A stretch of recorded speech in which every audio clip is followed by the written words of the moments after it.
আমার ডাকনাম পাপুই। ডাকনামটি বেশ সুন্দর না হলেও এলাকার সকলে আমায় এই নামেই চেনে, তাই নামটি এখানে উল্লেখ করলাম, যদি কোনো পরিচিত কেউ আমায় চিনতে পেরে যায় তাই। এইবার আসল কথায় আসি। আমি বাবা লোকনাথকে খুব খুব ভালোবাসি, শ্রদ্ধা এবং বিশ্বাস করি। আমি গ্রীষ্মকালে বরফ, কুলফি, আইসক্রিম বেচি। আমার একটি সাইকেল আছে। সেই সাইকেলের পিছনেই এইসব নিয়ে আমি অনেক দূরে দূরে ঘুরে বিক্রি করি। অনেকেই বলে, আচ্ছা পাপুই, তুই সাইকেলের মধ্যে একটা ছাতা লাগিয়ে নিলেই তো পারিস, তাতে গরম অনেক কম লাগবে।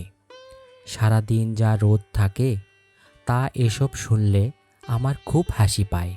হাসতে হাসতে আমি ওদের বলি, ছাতা?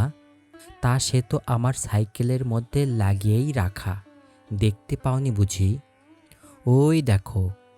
ওই বলে আমি ওদের আমার সাইকেলের সামনে লাগানো আমার বাবা লোকনাথের ছবি দেখিয়ে বলি, এই দেখো আমার ছাতা। এইভাবেই বাবার কৃপায় আমার চলছিল।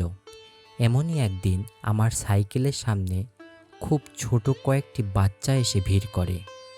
ওদের কাছে পয়সা ছিল না, তাই আমি ওদের বলছিলাম, পয়সা আনো বাপু, তারপরে তোমরা বরফ পাবে।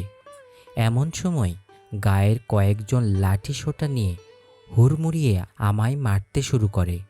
আসলে গায়ের সরল সোজা মানুষ ওরা, কিন্তু রেগে গেলে মানুষ থাকে না।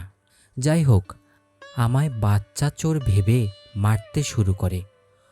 মনে মনে তখন আমি আমার বাবাকে স্মরণ করছি। আর তখনই এক অদ্ভুত ব্যাপার ঘটে সেখানে। যারা মারছিল তাদের মধ্যে একজন আমার সাইকেলের মধ্যে বাবার ছবি দেখতে পায়, আর তাতেই তাদের সকলের অন্তর্দৃষ্টি খুলে যায়। তারা বুঝতে পারে যে পরম প্রেমময় বাবার ছবি সাইকেলে লাগিয়ে ঘুরতে পারে, তার কোনো অসৎ উদ্দেশ্য থাকতেই পারে না। সেই মুহূর্তেই তারা সকলে আমায় মারা বন্ধ করে বলে, জয় বাবা লোকনাথের জয়। বাবার অপরূপ কৃপায় আমার তখন দুই চোখ বেয়ে নেমে আসে অশ্রুধারা। ঘটনাটি গৌতম রায়ের প্রোফাইল থেকে সংগ্রহীত। জয় বাবা লোকনাথ।